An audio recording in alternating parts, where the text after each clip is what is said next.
Did you know you can customize your screen layout or view in E-Max ERP?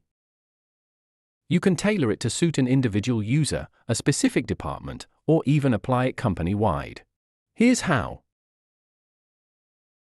To make these changes, you'll need the appropriate permissions assigned to your user role. If you have this access, head to the top right-hand corner of your screen and select the cog icon, then scroll to Edit Forms.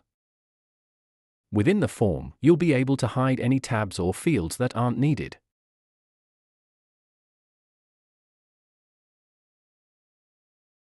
Once you're happy with your layout, select Save Form, and your view is now updated to suit your preferences. If you'd like to learn more, visit our website or get in touch via our social channels. Our team is always happy to help. Thanks for watching.